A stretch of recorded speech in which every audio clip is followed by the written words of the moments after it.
Pessoal, o nome da pregação de hoje é Homens Santos em Tempos de Apostasia. Vamos ler para as crianças aí. Apostasia, aquele período em que as pessoas se desviam, as pessoas abandonam a Deus. A ideia aqui de retratar esse período de apostasia é justamente olhar por todos os lados em Israel, e o que se via é que por todos os lados as pessoas haviam se perdido, abandonado a palavra de Deus, abandonado a genuína fé em Deus. E Samuel, então, ele nasce nessa época. Inclusive, Deus o prepara justamente para aquele período de apostasia. E quando nós olhamos para o nosso cenário hoje, é basicamente isso que a gente vê. Por todos os lados, nós vemos a apostasia, como era em Samuel. O texto declara, como eu preguei para vocês aqui ao longo das últimas quintas-feiras, que até os sacerdotes e aqueles que haviam sido eleitos por Deus, até eles estavam completamente afastados de Deus. E naquele período, Deus levanta Samuel. E é sobre isso que eu quero falar hoje. Como que nós devemos lidar com um período em que nós, muitas vezes, você pode se sentir uma ilha. Você é um pedacinho de terra cercado por água. Você é um crente cercado por mundanismo, cercado por apostasia, por pessoas que perderam completamente a sua referência, que é Deus. E a verdade é que muitas e muitas vezes, o ser humano no seu estado natural, ele tende a reproduzir a manada, ele tende a seguir a boiada. Aquilo que todo mundo faz, ele julga que é correto. Isso é assim com você e é comigo também. Eu e você, nós precisamos da graça de Deus para não seguir a maioria. E quando nós olhamos e vemos que por todos os lados as pessoas estão completamente perdidas, isso pode ser uma grande tentação para que nós também não venhamos a ser sérios com o nosso compromisso com Deus. Então vamos ler. 1 Samuel capítulo 3. O menino Samuel continuava servindo ao Senhor, supervisionado por Eli. Lembra? Lá no templo, Ana, mãe de Samuel, o consagrou a Deus, e diz o texto que logo após ser desmamado, ele já foi para o templo, e ele servia a Deus no templo. Eli era o sumo sacerdote daquela época. Naqueles dias, a palavra do Senhor era muito rara, e as visões não eram frequentes. Isso aqui é um dos sintomas para retratar esse período de apostasia. Deus não falava com o povo mais. Deus não se revelava ao seu povo. Por quê? Por conta do pecado do povo. Verso 2. Certo dia, Eli, cujos olhos estavam enfraquecendo a ponto de não conseguir enxergar, estava deitado no seu aposento. A lâmpada de Deus ainda não havia se apagado, e Samuel também estava deitado no templo do Senhor, onde estava a arca de Deus. A arca, os irmãos lembram, ficava lá naquele santo dos santos. Basicamente, o tabernáculo, era dividido em 3 partes. O átrio, o santo lugar e o santo dos santos. O átrio era onde o povo ficava e prestava culto a Deus. O santo dos santos, onde os sacerdotes ficavam. E o santo lugar, onde ninguém entrava. Lá ficava a arca da aliança, que representa a Deus. E por que ninguém entrava? Para retratar que por conta do pecado humano, nenhum homem pode se aproximar de Deus. Nenhum homem poderia se achegar a Deus. Quando o próprio Moisés falou, Senhor, deixe-me ver a sua face, Deus disse, não, porque senão você vai morrer. A minha justiça vai te matar. Então essa era a composição ali do templo. Verso 4. Então o Senhor chamou, Samuel, Samuel. E ele respondeu, aqui estou. E correu até Eli e disse, aqui estou, pois me chamaste. Mas ele disse, eu não te chamei. Volta-te e deita-te. E ele foi e se deitou. O Senhor chamou novamente, Samuel. E Samuel se levantou e foi até Eli e disse, aqui estou, pois me chamaste. Mas ele disse, eu não te chamei, filho meu. Volta e deita-te. Samuel ainda não conhecia o Senhor. Olha que coisa. Samuel ainda não conhecia o Senhor. E a palavra do Senhor ainda não lhe havia sido revelada. Então o Senhor chamou Samuel pela 3ª vez. Ele se levantou, foi até Eli e disse, aqui estou, pois me chamaste. Então Eli entendeu que o Senhor estava chamando o menino. E Eli disse a Samuel, vai, deita-te. E se ele te chamar, diz, fala, Senhor, pois o teu servo ouve. Samuel foi e deitou-se no seu lugar. Depois disso, o Senhor voltou permaneceu ali e chamou como das outras vezes: Samuel, Samuel. Então ele respondeu: fala, porque o teu servo ouve. Então o Senhor disse a Samuel: estou a ponto de fazer algo em Israel que fará tinir os ouvidos de todo aquele que o souber. Naquele dia agirei contra Eli, cumprindo tudo o que tenho dito a respeito da família dele, do início ao fim. Lembra que no capítulo 2, um profeta já havia profetizado que a casa de Eli seria destruída? Verso 13: porque já lhe disse que julgarei sua família para sempre, pois ele sabia do pecado de seus filhos, que blasfemavam contra Deus, mas não os repreendeu. Portanto, jurei à família de Eli que o seu pecado nunca mais será expiado, nem com sacrifícios, nem com ofertas. Samuel ficou deitado até de manhã. Então, abriu as portas da casa do Senhor. Entretanto, Samuel tinha medo de contar a visão a Eli. Mas Eli chamou Samuel e disse: Samuel, meu filho. E ele respondeu: aqui estou. Eli perguntou-lhe: o que o Senhor te falou? Não escondas nada de mim. Deus te castigue duramente, se esconderes de mim qualquer coisa de tudo o que te falou. Samuel contou-lhe tudo, sem esconder nada. Então ele disse: ele é o Senhor. Faça o que bem parecer aos seus olhos. Samuel crescia, e o Senhor estava com ele, e não deixou falhar nenhuma de todas as suas palavras. E todo Israel, desde Dan até Berseba, reconheceu que Samuel estava confirmado como profeta do Senhor. O Senhor voltou a aparecer em Siló, porque ali o Senhor se manifestava a Samuel pela sua palavra. Só uma parte aqui que eu nem havia preparado para falar, mas quando o profeta vem, que aqui no caso é Samuel, a sua casa vai ser destruída, não vai sobrar ninguém. E não há chance de misericórdia para você. Você pode trazer sacrifício, você pode se arrepender, não tem mais chance. E ele diz assim: amém. Que Deus faça o que Ele quiser.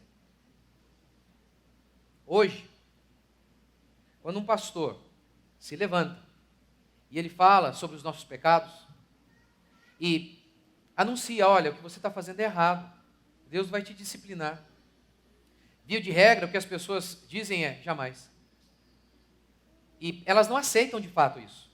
Elas não aceitam que alguns pecados são punidos e às vezes a gente tem que, muitas e muitas vezes, lidar com as consequências de nossos pecados por muito tempo. É impressionante como que as pessoas, elas não aceitam a disciplina de Deus. Mas o próprio Eli, completamente perdido, ele não reclama, ele diz: amém. Ou, você lembra de Davi? Davi adultera, Davi mente e Davi mata. E ele então está fugindo de sua casa, porque Deus disse para Davi: Davi, por conta do que você fez, a espada nunca mais vai deixar de atravessar a sua casa. Era uma linguagem figurada para dizer que Deus iria matar pessoas na casa de Davi, o que de fato aconteceu. Davi, o que você fez no escondido, eu vou fazer para todo mundo ver. Davi adulterou lá no quartinho, mas a Bíblia diz que Deus permitiu que Absalão pegasse todas as esposas de Davi, seu pai, e se deitasse com elas em cima do telhado para todo mundo ver. Quando Davi está fugindo de seu filho Absalão, diz o texto bíblico que um homem se apresenta e começa a amaldiçoar Davi, e começa a dizer todo tipo de impropério, acusando Davi, amaldiçoando Davi. Um dos soldados de Davi se levanta e diz assim: meu rei, o senhor quer que eu destrua tal homem? E Davi retruca: não, quem é você? E se foi Deus quem enviou este homem para me amaldiçoar? Deixe-o. Hoje, se algum pastor ousa dizer: olha, você está enfrentando isso porque você pecou. Eu nunca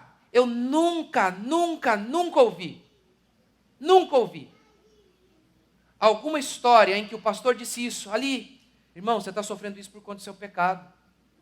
Todas as vezes que o pastor ousou fazer isso, as pessoas vieram a público dizendo: esse cara não tem amor, o Deus dele não é o Deus da graça. Mas olha, Davi é um homem da graça. Ele entendeu: puxa, pode ser que isso aí seja a consequência do meu pecado, e eu preciso me humilhar e me arrepender. E foi justamente por isso que Deus ouviu Davi. Justamente porque Davi se arrependeu e creu e aceitou aquela humilhação. Ele falou: não, eu mereço isso. eu mereço sofrer, eu mereço enfrentar essas dificuldades.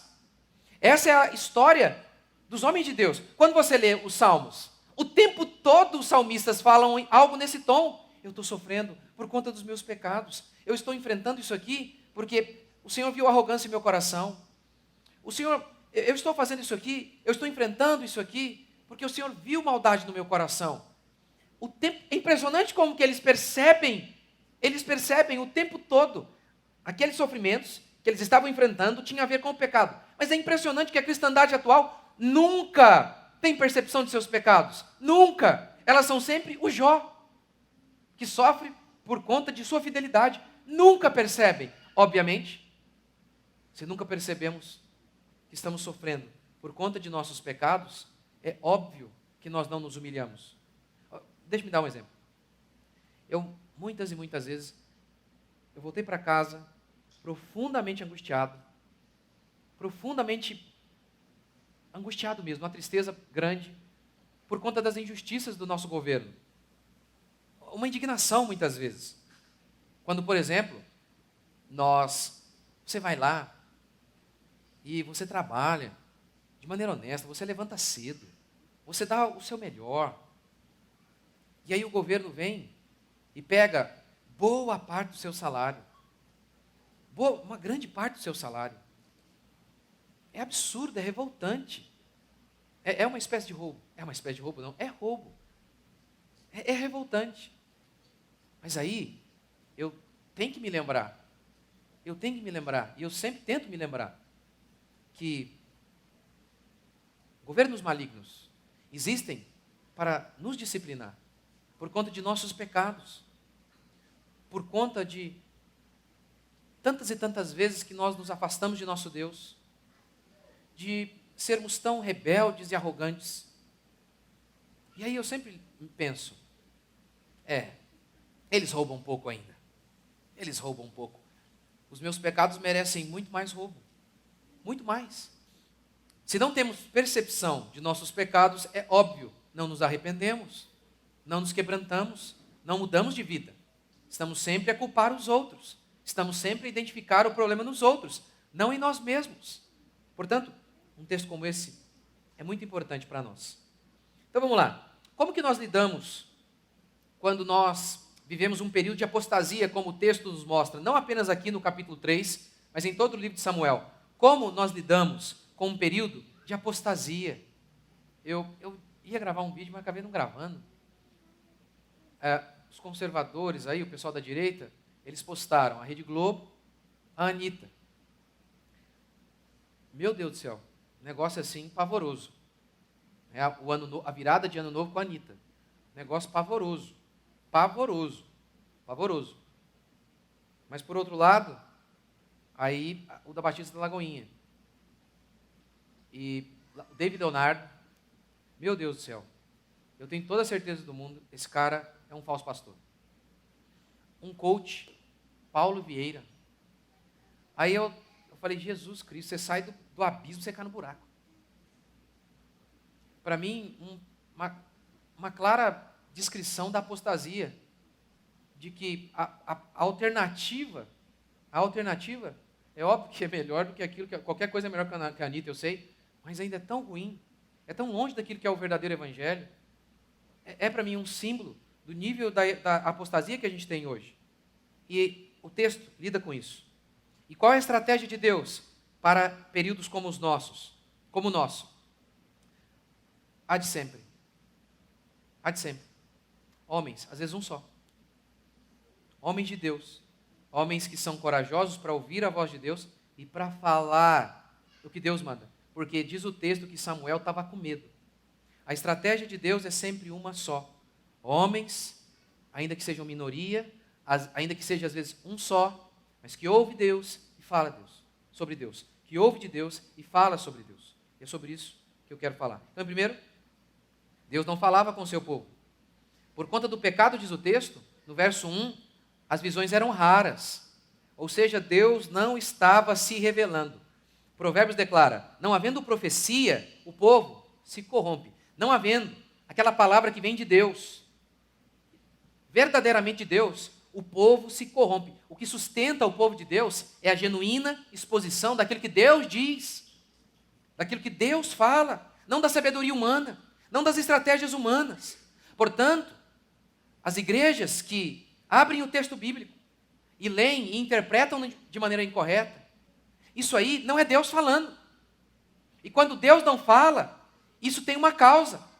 É por conta do pecado humano. Portanto, cada igreja em que Deus não está falando por meio da sua palavra, e óbvio, qualquer igreja deste país, todo pastor está alegando que ele está lendo a Bíblia e está falando da palavra de Deus.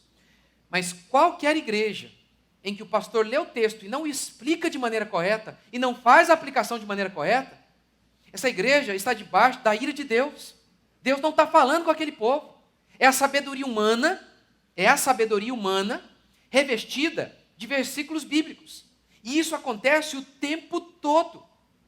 Mas o que a gente precisa de fato é a palavra de Deus.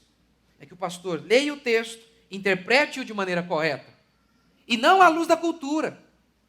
Não à luz daquilo que a cultura diz, não tentando se adequar à cultura, mas que ele tenha a coragem de ser aquilo que a igreja sempre foi, atemporal. A igreja sempre é atemporal. A igreja nunca concorda com o mundo. A igreja nunca, em hipótese alguma, ela nunca concorda com aquele que é o pensamento dominante lá fora. Seja em relação às vestimentas, nunca. Os ímpios sempre se vestem de maneira inadequada. Mesmo naquelas outras épocas, em que as pessoas eram mais bem vestidas, com mais pele, com mais roupa em seu corpo, os ímpios já se vestiam de maneira imoral para os padrões da época. Sempre é assim. A igreja nunca, em hipótese alguma, concorda com o mundo. Portanto, é necessário que a igreja tenha a coragem de ser o João Batista. A igreja sempre é um João Batista. Sempre é. Isso não tem nada a ver com o estilo de João Batista, que era um estilo aparentemente mais agressivo, aparentemente mais feroz. A igreja sempre é agressiva ao mundo. Ainda que o pastor seja alguém de uma personalidade mais branda ou não, porque aquilo que a igreja fala sempre é o oposto daquilo que o mundo vive. Sempre, em relação a toda a nossa existência. Como nós negociamos, como nós nos vestimos, como nós criamos os nossos filhos. Eu cito esse exemplo que é o que me vem aqui à mente agora, mas não é uma ofensa, vocês que têm vários filhos. As pessoas não olham e falam, meu Deus, olha lá, olha que coisa estranha. É estranho. Tem uma irmã que eu gosto muito dessa irmã, a Marcela. Ela tem um ótimo trabalho na internet. Ela tem 6 filhos. Ela tinha um, estava tentando engravidar e não conseguia. E aí ela decidiu adotar, adotou 4. Ao adotar, engravidou. Olha que coisa. Ela tem 6. E ela, nas suas redes sociais, ela fala a quantidade de impropérios que dizem a ela. Que isso? Que falta de amor. É muita gente. Ora, o amoroso então seria deixar as crianças sem família. A igreja sempre é João Batista. E não tem nada a ver com o estilo do pastor. A mensagem, ainda que seja dita das mais variadas maneiras, porque os homens são diferentes. E Deus usa os homens do jeito que Deus os fez. Alguns homens são mais incisivos que outros. Mas independentemente desse formato exterior, a igreja sempre é João Batista. A profecia, a pregação bíblica sempre é completamente oposta ao mundo. Completamente. E nós devemos nos lembrar disso e devemos não nos envergonhar disso. De que nós não somos como este mundo. Como eu preguei para vocês aqui domingo. Que a igreja de Deus, o povo de Israel, é propriedade exclusiva de Deus, é povo separado. Nós não somos como eles são. Nós somos diferentes. E a palavra de Deus deve retratar isso. Segundo, qual a estratégia de Deus para um período de apostasia? Um homem feito por Deus. Samuel vem de Ana. Ana era estéril. E Ana clamou a Deus. Não um dia, nem 2, mas durante anos. Ela era sistematicamente humilhada por sua adversária. Como eu já disse para vocês aqui outras vezes, William Hendrickson comenta assim, a pior coisa que poderia acontecer a uma mulher naquela época era ser estéril. A pior coisa aconteceu com Ana. ela era estéril. Mas diz o texto bíblico que ela recorreu a Deus, não aos deuses, não aos falsos deuses da época, aos deuses da fertilidade, não. Como às vezes nós fazemos, quando as coisas não vão bem, nós recorremos aos princípios do mundo, às ideias do mundo, como a igreja tem feito. A igreja recorre, sabe a quem? Para ser relevante em relação ao mundo? Ao marketing mundano, à psicologia e por aí vai. Ana não, Ana recorreu a Deus e ela buscou em Deus e Deus deu a ela um filho. Você já notou a quantidade de mulheres na Bíblia que elas não podiam engravidar? Estéreis, não podiam engravidar. A lista é gigante. É Sara, é Rebeca, é Raquel. Os patriarcas ali, todos eles, suas mulheres eram estéreis. Todos. Isso é para mostrar que a obra de Deus, o que inclui a sua vida de maneira individual, mas também a questão coletiva. Então, para mim aqui a obra de Deus tem a ver com a igreja de modo geral, mas a sua vida também, individualmente falando. A obra de Deus, ela não é feita na sua força. Ela não é feita com a capacidade humana. A obra de Deus é sempre feita com base na fé, com base naquilo que Deus faz por nós, não com base na nossa inteligência humana, não com base naquilo que, às vezes até que Deus nos deu, mas que a gente pensa que é nosso. Por exemplo, Deus deu para você a força, mas quando você pensa, isso aqui é meu, aí Deus diz, não é assim que eu faço não. Não. Aí Deus quebranta você. Deus permite que você esteja frágil e fraco, para que você lembre, ei, a sua força vem de mim. Tudo que você é e faz vem de mim. A esterilidade na Bíblia é essa ideia. Está vendo? Que vocês não podem fazer por vocês mesmos. Sou eu quem faz. A minha obra é minha. E o mesmo se dá com você, meu irmão. Seja no seu trabalho, seja em relação a qualquer circunstância. Deus desafia você, Deus chama você, Deus te chama para que você creia nele. Pai, uma moça não pode utilizar-se de recursos humanos para querer casar? No momento em que ela pensa, mas como eu vou atrair sem ser sensual? Como? Como eu vou fazer isso?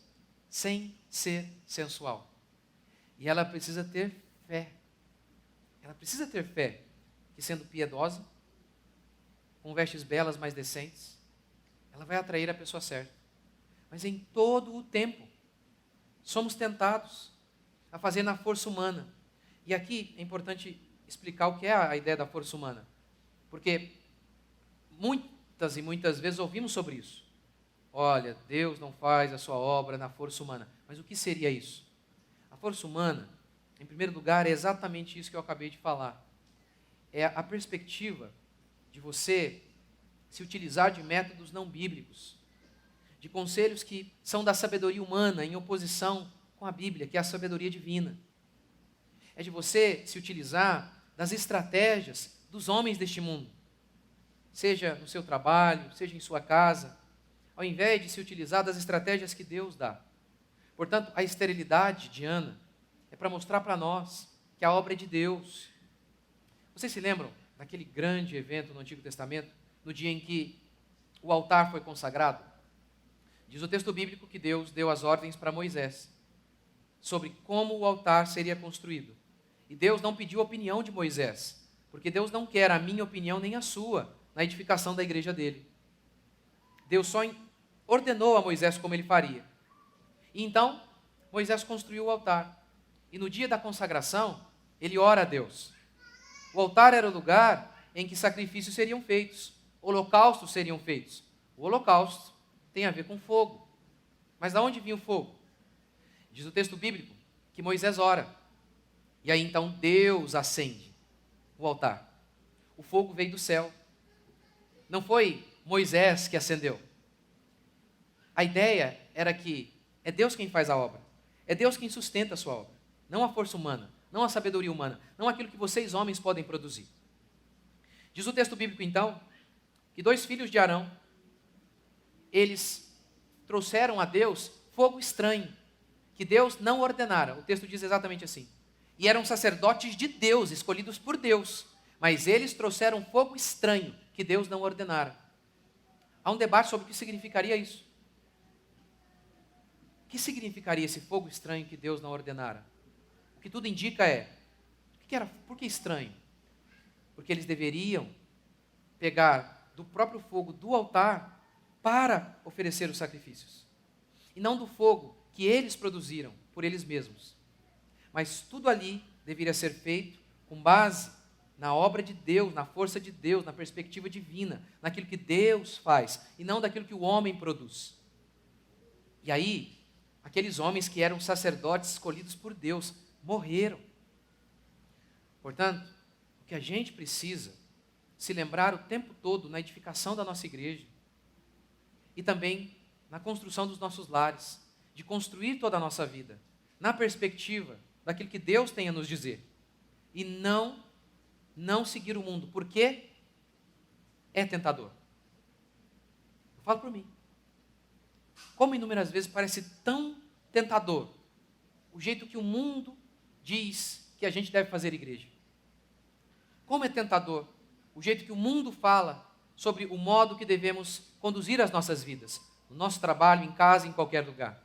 Mas devemos nos lembrar que o Samuelzinho é o homem da estéreo, que Deus usa e Deus faz com aqueles que não são nada aos olhos do mundo, que Deus opera em meio à fragilidade humana, como Deus disse para Paulo, meu poder se aperfeiçoa na sua fraqueza, nas suas debilidades, nas suas limitações.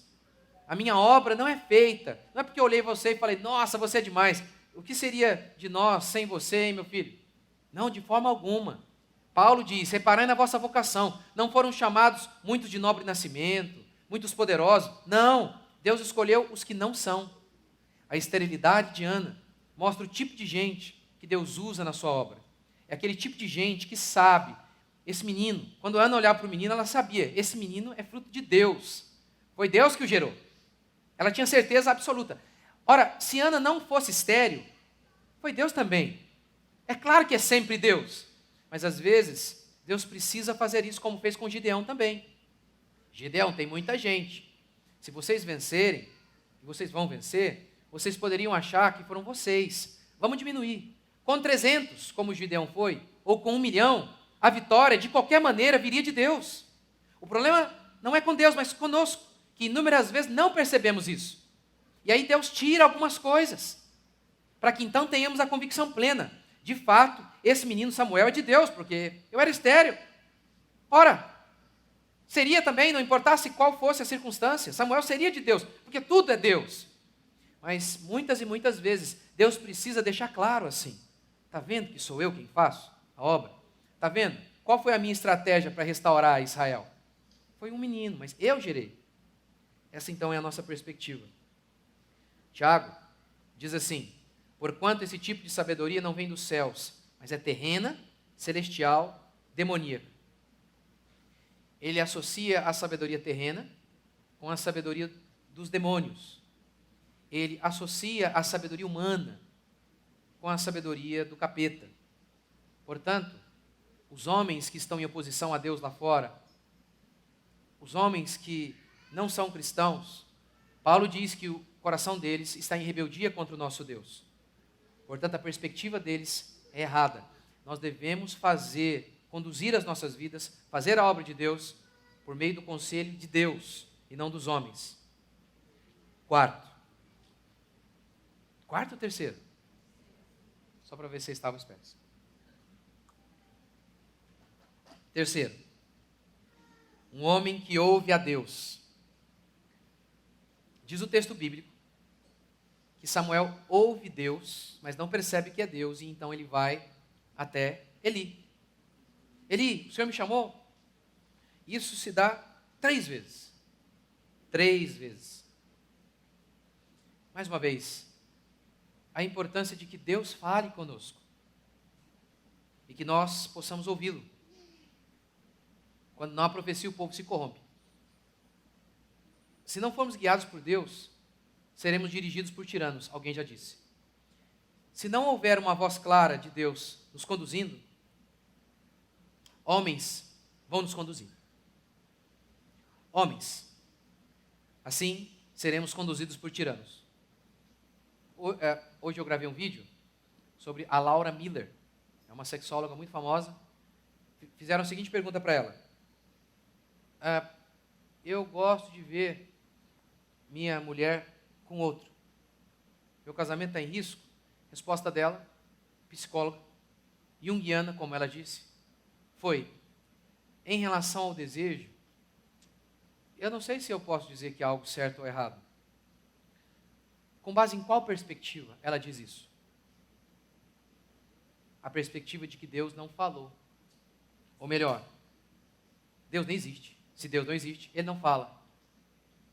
Se Deus não existe, Deus não falou, Deus não deu uma ordem, Deus não nos transmitiu conselhos absolutos, valores absolutos e transcendentais, ela está certa. Se Deus não está falando, quem sou eu para falar? Se Deus não disse, é assim, quem sou eu para dizer? Não, você não pode entregar a sua mulher aos leões e ficar assistindo. Não, você não pode fazer isso. Quem sou eu? Se Deus não está falando, quem sou eu para falar? E aí, a gente nota que quando as pessoas têm ignorado o que Deus fala, o caos se instala. Uma pessoa fez um comentário, logo de cara, sobre isso que a Laura Miller falou. Olha, não tem nada de errado. Sobre o risco de, será que o meu casamento pode terminar? Quer dizer, eu acho que já até acabou, né? Porque você se dispor a entregar a sua mulher para um outro, mas há um risco? Ela falou, não sei, depende de vocês. Tudo é relativo para ela, porque ela é parte da perspectiva de que Deus não existe. E aí uma pessoa fez o seguinte comentário: olha, uma moça fez isso, um homem fez isso. E aí ele ficou revoltado, porque achou que a mulher dele estava gostando mais do outro cara. E aí o marido bateu nos dois. E aí eu falei um pouco sobre isso, a história do ateísmo em relação aos nossos contatos íntimos. Eu falei que desde a década de 60, quando essa ideia foi implantada, de relativismo, que o seu desejo é o valor moral absoluto. Se você deseja, o seu cônjuge deseja, tudo é permitido. Você pode amar até uma forma de pudim, sair com animais e por aí vai. Porque se não existe um ser soberano, absoluto, nos céus, quem sou eu para falar alguma coisa? E a partir da década de 60, através da revolução sexual, isso foi implantado, o relativismo. É errado se o outro não quiser. Obtendo consentimento, tudo é permitido. Essa é a perspectiva a partir da década de 60. E o resultado foi que o caos se instalou. Quando nós deixamos de ouvir o que Deus diz, o caos se instala. Já contei para vocês, na União Soviética, em 1917, a Revolução Bolchevique aconteceu e juntamente com ela a Revolução Sexual. Lenin, juntamente com Alexandra Kollontai, falou, agora é relativismo. Vocês dormem com quem quiser, vocês saem com quem quiser, divorciam, se quiserem, por aí vai. Stalin, ateu, voltou atrás. Stalin, dizendo o seguinte, não dá. Por quê? O caos se instalou na sociedade. Stalin não voltou, não deu um passo atrás, porque ele se converteu a Cristo. Não, ele viu o caos que aconteceu por conta da ideia de que cada um faz o que quiser. Não há um valor moral absoluto. E o valor moral absoluto que vem de Deus é um homem vai se casar com a sua mulher, vai ficar com ela até o final. Essa é a perspectiva cristã. Mas se não há esses valores, cada um faz o que quer. E veja o caos em que nos encontramos hoje. Portanto, se Deus não estiver falando, quem vai falar? Pense no seu casamento mesmo. Até nessa questão aqui da intimidade do casal. Um casal deseja um homem deseja uma coisa, a mulher deseja outra. Se Deus não existe, quem determina o que é correto? Quem determina? E não apenas na questão da intimidade de vocês, mas em relação a todas as outras coisas da vida de vocês. Como que lida com o dinheiro? Como que vocês lidam com seus filhos? Vocês vieram de culturas talvez diferentes, o marido e a mulher. Quem define o que é correto e o que é errado? Se não houver Deus falando conosco, quem vai determinar? Quem vai dizer o que é certo e o que é errado? É por isso que a tal liberdade gerou escravidão por todos os lados. Se Deus não estiver falando conosco, se Deus não estiver sendo autoridade dizendo, é aqui, é por aqui, quem vai falar conosco? Quem vai dizer para nós qual caminho devemos seguir?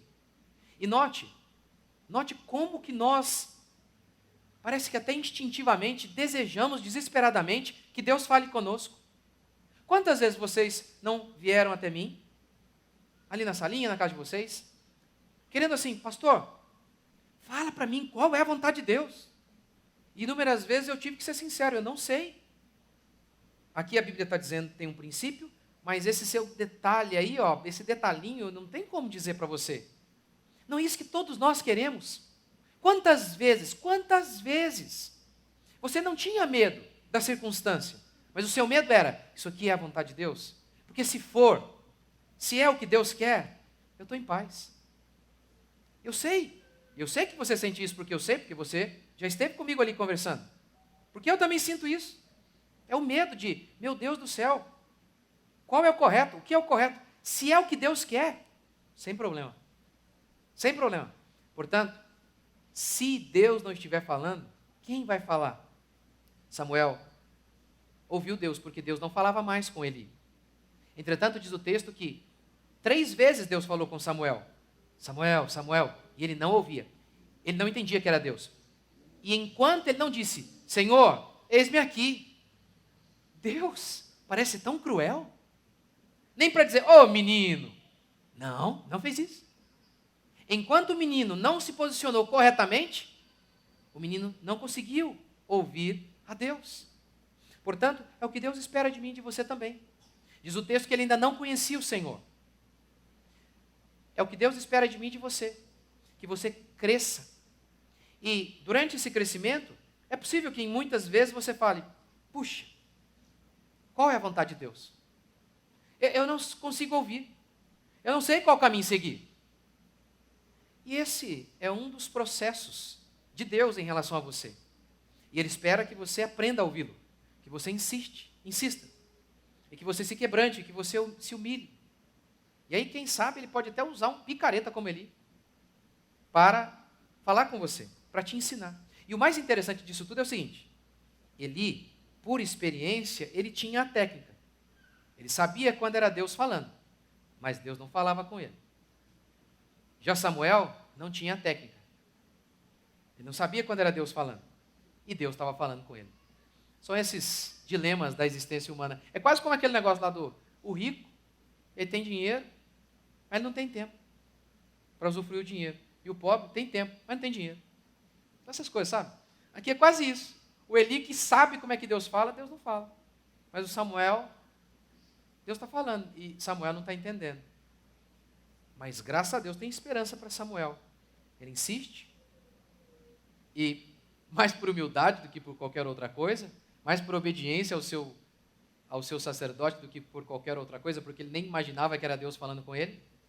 Mas Deus permitiu que ele enfrentasse aquele momento de angústia ali. E é o que Deus faz conosco. Reconhece o Senhor em todos os seus caminhos e Ele endireitará suas veredas. Mas como que eu reconheço, pastor?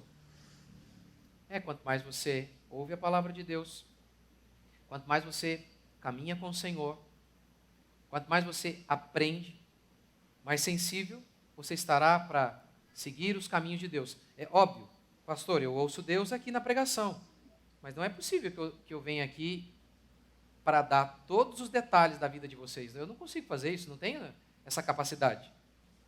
Ou seja, esse elemento místico, você vai ter que, na jornada, aprender. Exemplo, a Bíblia diz claramente que você não pode se casar com alguém que não é cristão. Mas ainda assim não resolve o problema. Qual cristão você vai se casar? A Bíblia dá vários princípios sobre o seu trabalho. Mas ela diz especificamente qual trabalho você deve ingressar? Não diz.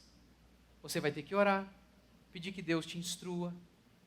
Você vai ter que tentar ouvir Deus, seja por meio da pregação, que te dá princípios, por meio das circunstâncias que vão se afunilando, seja através de alguém, de um conselho, de um amigo, de um pastor, de um líder, mas você vai ter que ter essa perspectiva de que, muitas e muitas vezes, nós somos como Abraão.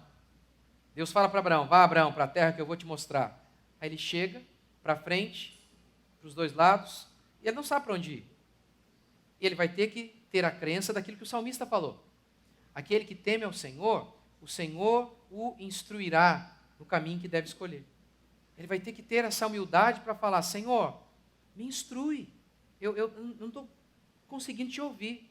Em relação a essa decisão aqui, eu não sei o que eu tenho que fazer.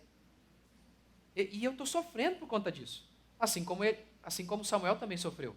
E faz parte. Quantas e quantas vezes sofremos por não saber que caminho seguir. E o que fazemos?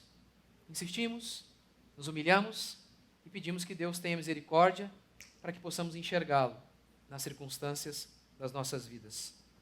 E já estou encerrando. Samuel, um homem de coragem. Verso 15. Entretanto, Samuel tinha medo de contar a visão a Eli. Ele tinha medo. Todos temos. Eu tenho sempre. Sempre. O tempo todo. Eu ainda tenho medo. Eu acho tão engraçado quando eu vejo pessoas falando assim, eu não ligo para o que as pessoas pensam. Eu não sei se eu já disse um absurdo desse. Talvez eu diga assim, eu me esforço para não ligar para o que os outros pensam. Mas tenho a tentação de ficar com medo do que os outros pensam. E isso pode me atrapalhar de pregar aquilo que é correto. Mas Samuel teve coragem de dizer aquilo que era correto, mesmo para aquele homem que era um homem, ele era um menino, um garoto de tudo, era o líder daquele lugar. Ele pensou, será? Posso ser boicotado agora pelo líder? Mas ele teve coragem, se posicionou, fez o que é correto. E é o que a gente precisa também. Qual a estratégia de Deus em época de apostasia? Homens consagrados, cheios de coragem. Como eu falei para vocês aqui, ao longo das últimas pregações de domingo, a coragem é uma virtude que sustenta todas as outras. Nós precisamos desenvolver a virtude da coragem, de fazer o que é correto, para que a palavra de Deus seja anunciada. E quinto e último princípio, Deus rejeita quem o desonra. Em Samuel 2,30, Deus disse assim, honrarei os que me honrarem e desprezarei os que me desprezam. Ele estava falando sobre os filhos de Eli e sobre Eli. Eu vou desprezar vocês, porque vocês me desprezaram. O capítulo 3, ele tem essa temática da substituição do sacerdócio de Eli por Samuel. Você vê o contraste o tempo todo. No capítulo 3 e também no capítulo 2, a gente vai vendo esse contraste. O tempo todo. Mostra-se Eli e os pecados de Eli, e logo em seguida se apresenta Samuel. E Samuel crescia diante do Senhor. E Samuel servia a Deus desde menino. Esse contraste é nítido. É para mostrar isso. Como que Deus, ele tira as pessoas do seu lugar. Como que Deus, ele tira e dá para outro. Como Jesus falou. Lembra? Falando sobre Israel. Portanto, vos digo que o reino de vós será tirado e será entregue a um povo que lhe produza os respectivos frutos. Eu vou tirar de vocês. Eu vou tirar. Essa linguagem visa retratar essa rejeição. Em Atos, capítulo 13, então Paulo e Barnabé, falando ousadamente, disseram, cumpria que a vós outros, judeus, em primeiro lugar fosse pregada a palavra de Deus, mas posto que a rejeitais e a vós mesmos vos julgais indignos da vida eterna, eis que nos volvemos para os gentios. E Paulo vai tratar desse tema lá em Romanos 1. A pergunta era, Paulo, Deus rejeitou Israel? E aí Paulo vai dizer, não, olha aqui, eu sou israelita. Tem muitos outros israelitas que se converteram. Mas Paulo quer de fato mostrar o seguinte, aquele Israel falso, Deus de fato rejeitou. E sabemos que era falso por conta de todas as suas obras, que eram malignas. E no caso aqui de Eli, a rejeição foi final. Não houve mais misericórdia. Deus cortou a misericórdia da casa de Eli. Nunca mais haverá expiação para vocês, nem por meio de sacrifício, nem de coisa alguma, mostrando que sim, aquilo que Deus dá para alguém, Deus mesmo havia dado para Eli, o próprio Deus tirou. Então Deus é o mesmo Deus que dá a vida para o jovem, e o jovem insiste em viver no pecado. Aí Deus tira. É o Deus que dá a inteligência. É o Deus que dá a sabedoria para você prosperar no seu trabalho. E aí você começa a se desviar. É o mesmo Deus que dá, Ele tira. Ele tira mesmo. Ele tira tudo. Ele tira tudo. Como fez com a casa de Samuel, com a casa de Eli. E Deus pode fazer com qualquer um. Até com aqueles que foram eleitos por Ele. Ele havia escolhido aquele sacerdote. E mesmo assim Ele falou, acabou para vocês. Portanto, esse texto nos mostra que devemos ouvir Deus, seguir a sua palavra, não escutar o conselho dos ímpios e permanecermos firmes para que não sejamos rejeitados.